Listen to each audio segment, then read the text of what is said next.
BJP உண்மையிலேயே மோடி அமித்ஷாவும் இன்னைக்கு பெரிய த்ரெட்டா திமுகவை தான் பாக்குது, அது தெரியுமா?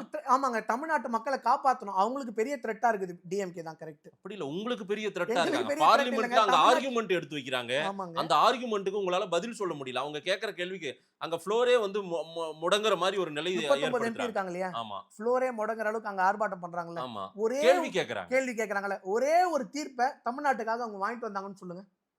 ஒரு குடுக்குற இடத்துல நீங்க தானே இருக்கீங்க, அவங்க ஒண்ணுமே கொடுக்கறது இல்லையா? 39 பேர் நினைச்சாங்கன்னா என்னங்க பண்ண முடியும்? ஒரு பார்லிமெண்ட் ஹவுஸே அதிர வைக்க முடியுங்க. போன வாட்டி இதே கவர்மெண்ட்ல ஏடிஎம்கேல இருந்தாங்க, 39 எம்பி இருந்தாங்க அம்மையார் ஜெயலலிதா பீரியட்ல. அவங்களுக்கு என்ன வேணுமோ அதெல்லாம் வாங்கிட்டு வந்தாங்கல்ல. இவங்களுக்கு 39 எம்பி இருக்காங்க. ஒரே ஒரு திமுகனாவே உங்களுக்கு கொடுக்குற இடம் மனம் இல்லையா சார்? திமுக ஆட்சினா திமுகவுக்கு நல்ல பேர் போயிடும்னு நீங்க நினைக்கிறீங்களா? திமுகக்கு கேட்கிற எண்ணமே இல்லங்க. முதல்ல குடுக்குற எண்ணம் இல்லங்க. குடுக்கறதுக்கு எண்ணம் இல்லாம அங்க தமிழ்நாடுக்கு வாரி வாரி கொடுத்தாரு.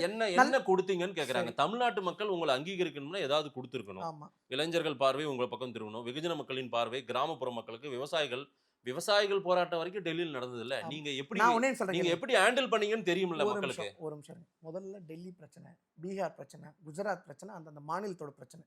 சரியா? திமுக என்ன கட்சி? மாநில கட்சி. என்ன கட்சி? மாநில கட்சி. திமுகவை நீங்க விமர்சனம் செய்யும் போது தமிழ்நாடு பிஜேபி தான் இதுக்கு உங்களுக்கு பதில் சொல்லணும். எப்ப பாரு பீகார் உதாரணத்தையும், குஜராத் உதாரணத்தையும், மகாராஷ்டிரா உதாரணத்தையும் சொன்னீங்கன்னா, மகாராஷ்டிரால யாரு ஸ்டேட் பிரசிடென்ட் பிஜேபிக்கு? குஜராத்தோட ஸ்டேட் பிரசிடென்ட் யாரு பிஜேபிக்கு? அங்க ஒரு எம்பியோட பேர் சொல்லுங்க. அங்க எத்தனை கான்ஸ்டன்சி இருக்கு சொல்லுங்க.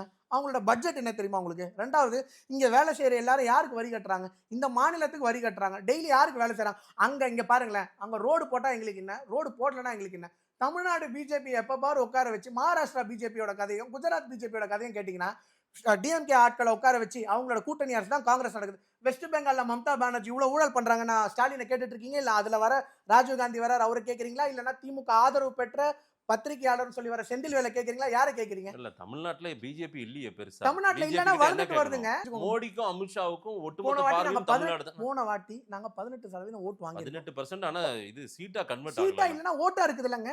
ஓட்டா இருந்து என்ன இந்த வாட்டி சீட்டா வருங்க. போன வாட்டி ஓட்டா இருந்தது, இந்த வாட்டி சீட்டா இருக்கும்.